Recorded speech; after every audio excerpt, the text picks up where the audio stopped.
Mars actually has a huge amount of water and water ice, so I don't think we'll really suffer a water shortage on Mars. The main thing about Mars is actually going to be energy. If you have energy, there's plenty of water because there's massive amounts of ice. So it's really just about getting huge numbers of solar panels out there, and I think assuming the public is receptive, there might be nuclear. I think certainly if you build nuclear on Mars, as to whether you transport nuclear to Mars would be kind of up to the public to decide. Yeah, I think it's important to have a future that is inspiring and appealing. I mean, I just think that there have to be reasons that you get up in the morning and you want to live. Like, why do you want to live? What's the point? What inspires you? What do you love about the future? And if we're not out there, if the future does not include being out there among the stars and being a multi-planet species, I find that it's incredibly depressing if that's not the future that we're going to have. Becoming a multi-planet species and spacefaring civilization, this is not inevitable. It's very important to appreciate this is not inevitable. The sustainable energy future, I think, is largely inevitable, but being a spacefaring civilization is definitely not inevitable. If you look at the progress in space, in 1969 we were able to send somebody to the moon. 1969. Then we had the space shuttle. The space shuttle could only take people to low Earth orbit. Then the space shuttle retired, and the United States could take no one to orbit. So that's the trend. The trend is like down to nothing. People are mistaken when they think that technology just automatically improves. It does not automatically improve. It only improves if a lot of people work very hard to make it better, and actually it will by itself degrade, actually. You look at great civilizations like ancient Egypt, and they were able to make the pyramids, and they forgot how to do that. And the Romans, they built these incredible aqueducts.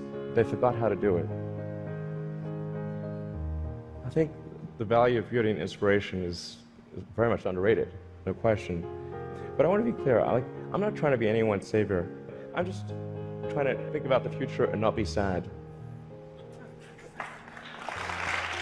Beautiful statement.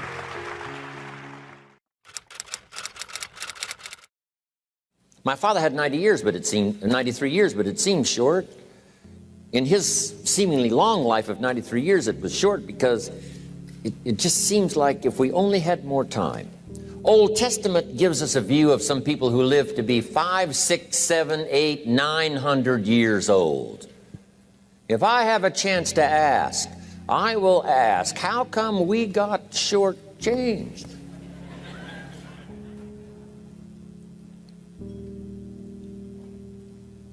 Wouldn't that be a good question if you had a chance to ask? Imagine 700, 800, 900 years to watch generation after generation after generation after generation stay healthy and well. I mean, you gotta be healthy to make it to 900.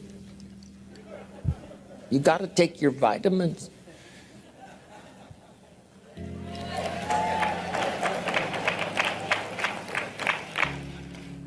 I'm pushing the Bible, I'm pushing vitamins, I'm doing good today. So, the key is time is precious. Now let me give you Bill Bailey's description of time. Life is not just the passing of time. Life is not just the passing of time. Life is a collection of experiences, their frequency,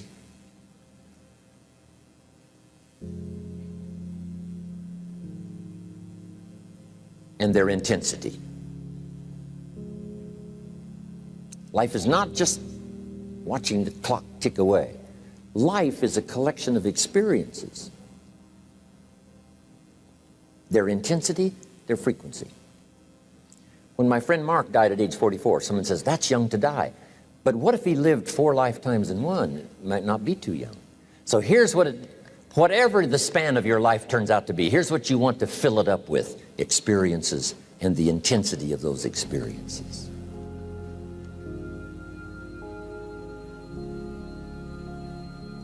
But now let's talk about the management of time. Here's one of the best ones. We covered earlier, when should you start building this hotel? Answer: as soon as you have it finished. Now jot this one down on time management. When should you start the day?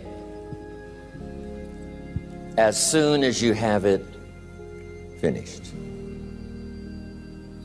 plan the day the best you can, leaving plenty of room for improvising and surprises and all the stuff that happens during the course of the day. But if you've planned a good, productive day, now you start that day, you can't believe how much more valuable your time will be. Don't start the day until you have it finished. Now here's the next one. Don't start the week until you've had it finished. Now to lay out a week is a pretty good challenge. Next, don't start the month until you have it finished. The places to go and the people to see and the productivity and the sales and the customers and the development and all the rest of what you want to accomplish during the course of 30 days. Don't start the month till it's finished. And then here's the big one. This is really challenging. Don't start the year until you have it finished. To the best of your ability. It can't be finished like minute by minute. But in terms of the sweep of what you want to accomplish in the year 2002, make sure that that's set and ready to go by the time January 1st rolls around. And it might get all upset. It might get torn up and you do a new one. You make so much progress the first 90 days that now you've multiplied it all by 2, by 3. Because that happened to me. I thought, wow, this is going to be a great year. By the time I'd finished the 3rd month, I'm rolling, I'm soaring. So many things are happening, I revised my whole year's plan. Okay. Now, jot this down. Approaches to the management of time. Here's the first one. Ignore the subject. I mean, that's good advice. Don't let anything overly bug you. Because remember now, you don't have to do anything. Someone says, well, I got to get a handle on my time. The answer is no, you don't. If you want to let it all go, you can let it all go. I mean, this is good advice. Somebody says, you ought, you ought, you ought. Jot this down. Ignore all the you oughts or you should. Only if they're giving general information. We should. It's better to say if you're teaching, we should. Not you should, we should. Then you let me listen in without it being too confrontational. If everyone did this, see, that'd be great. And then you give a person a chance to choose to do it or not to do it. But when you start the you ought, now see if I don't, now see we got some tension and maybe some problems. So you oughts seem to always create problems. When you're talking to your kids, you say, no, if kids would do this, not always saying if you did this, life would be better, but if kids did this, life would be better. It's like making a little talk and letting them listen in. And then it's a little less confrontational. It gives us a choice. In one of my seminars, here's what I teach. All life form strives to the max of its potential except human beings. All life form strives to the max of its potential except human beings. How tall will a tree grow? As tall as it possibly can. You never heard of a tree growing half as high as it could. No, trees don't grow half. A tree drives its roots as deep as it can, reaches as high as it can, produces every leaf it can, every fruit it possibly can. To the max. Every life form strives to the max, except human beings. Now, why not human beings? Jot this down. You've been given the dignity of choice. You're not a robot. You don't have to repeat this year the same as last year. You can tear up last year's plan, develop a new plan.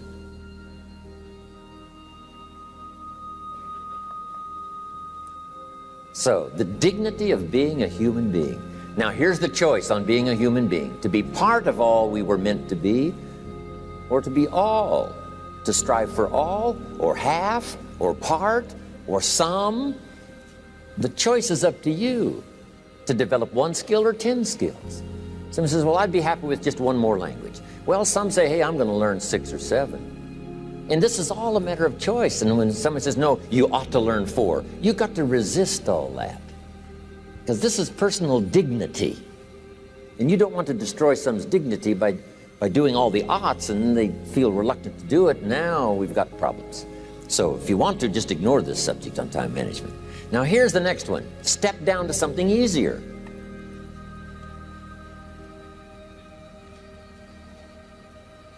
The guy's in sales, and he says, oh, I want to own the company. Finally owns the company. Now he's got no time to play golf. He said, when I was in sales, I was making big money playing golf 3 days a week. Heck with this owning something. Heck with managing. My life was never my own after I started to manage. I'm going back to sales. See, this is the key. If you're getting too pressed, you might consider stepping down to something with a little easier time pressure. Little girl says to her mother, Daddy comes home, brings his briefcase and pats me on the head and says hello, disappears and works on his papers. How come my daddy doesn't play with me? And her mother said, look, your daddy loves you very much, but he's so busy at work, he can't get it all done, he has to bring it home. He loves you, but that's why he can't play with you. And the little girl said, why don't they just put him in a slower group? So, jot this down now. If you don't have time for your kids, you might consider joining a slower group. Remember when I said some things I went for cost me too much? So reconsider. Next key to time management, and that's work longer and harder. But see, there's a limit to that. I almost lost my health the first year. I went so crazy about personal development and achievement. I just went bonkers. You know, I told you I was skinny, but at the end of that first year, I was a walking shadow. And then it suddenly occurred to me, what if I got rich and too ill to spend it? I mean, that was a shocker. So I started, you know, developing a little more reasonable.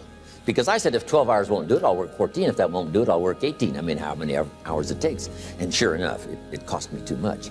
So see, working longer and harder for some might be appropriate. You know, if you're just sitting around not doing that much, this might be good, work longer and harder. But you can only work so hard. Here's the key, not to work harder, but smarter. When you've worked as hard as you can, doing the best you can in terms of physical output in the time, reasonable time. Now here's the ultimate in the management of time, and that is you simply become more skillful. When I first got into sales, you know, I was around people that could get, you know, 9 out of 10, 8 out of 10. And when I first started, I could only get 1 out of 10. But here's what I did. I worked around the clock, so that I would make up in numbers what I lacked in skill. That's good in sales. You got to jot that down. When you're new, you make up in numbers what you lack in skill. Now, when you become more skillful, the numbers can go down because now your persuasive ability and all of that is now so high that you don't need to put as many numbers out. But at first, if you want to compete or if you want to really get good, you've got to put in the numbers. But if you get more from yourself, develop more of yourself, now the time management becomes an easier task. Now here's the next thing. Either you run the project or it runs you. I've found out when you start something, at first you're in charge. All of a sudden, a year later, it's in charge. Some of the companies I started, I'm telling you, I'm in control. A couple of years later, I'm out of control. At first, I've got it on the run. 2 years later, it's got me on the run. Haven't got enough time. I'm dizzy with trying to get it all done. So here's part of the key, and that's to get in charge. Say, I'm going to take charge of my health. One of my albums is entitled, Take Charge of Your Life. Take charge of your time. Take charge of your resources, which we're going to talk about next. Take charge of your health. You're the one that's responsible for it. It's not a requirement of society that you not have a heart attack and take care of your family. That's not a requirement of society, but you must make it a requirement of yourself. Society doesn't require that you build a financial wall around your family nothing can get through. That's not a requirement of society.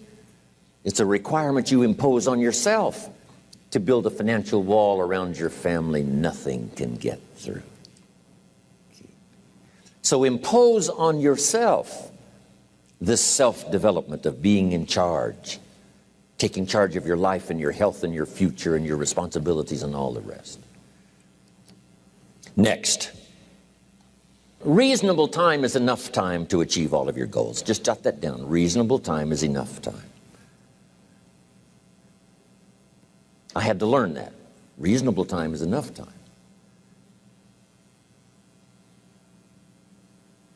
Here's why. It's not the hours you put in, it's what you put in the hours. If you start depositing greater ideas into the hours you've got later than now, I'm telling you, later you can't believe the productivity that will flow. The ideas you can't think of now, a year from now, they'll start to flow. And when you deposit those ideas in the hours you've got, productivity multiplies by 2, 3, 5, 10. Next, time management essential. We've already covered the first one, a written set of goals. And then do priorities on your goals. What's important this week? What's important this month? Here's the next one. Often review. Just go over your goals to make sure that your list is working for you. It's got you inspired. It's got you turned on.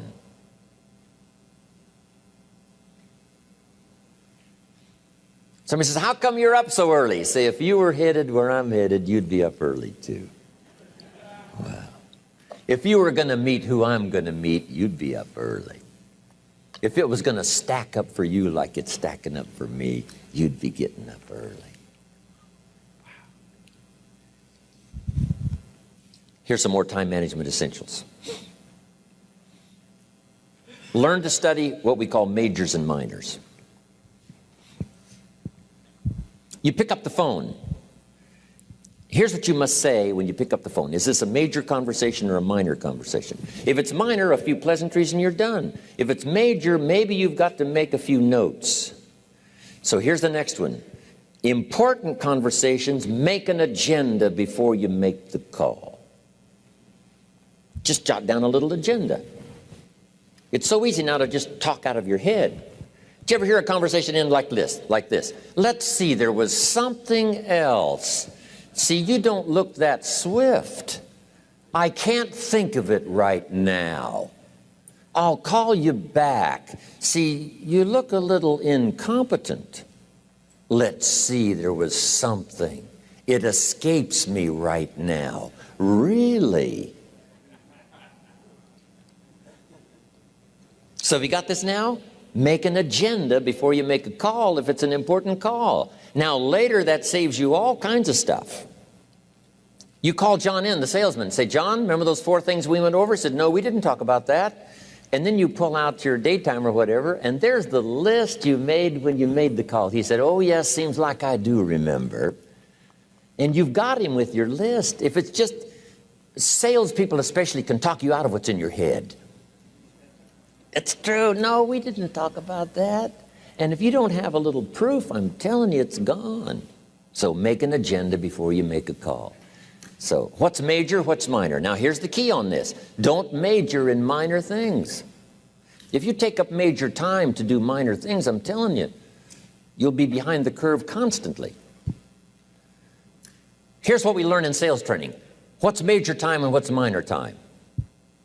Here's minor time, thinking about prospects. Here's minor time, making lists of prospects. Here's minor time, keeping books on prospects. Here's minor time, going to see the prospect. Here's minor time, evaluating the prospect after you've been there. That's all minor time. Here's major time, in the presence of the prospect. That's major time. And if you took a look, if you're in sales and you took a look at a week, you'd say, my gosh, I'm spending 90% of my time on the minor stuff and so little time on the major stuff in the presence of. How many hours in the presence of in my day? How many hours in the presence of during my sales week? Because the time that really counts is in the presence of the prospect. Majors and minors. Here's another key time management essential. Don't mistake movement for achievement. It's easy to get faked out by being busy. Guy comes home at night all exhausted, falls in the chair and says, oh, I've been going. Here's the big question. Doing what? It's not the going. Some people are going, and they're doing figure eights. I mean, their progress is small. So don't mistake movement for achievement. Here's another one in sales we learned. Don't mistake courtesy for consent. If somebody's pleasant and they nod, you say, oh, they're going to buy. No, they're courteous. You can't mistake courtesy for consent.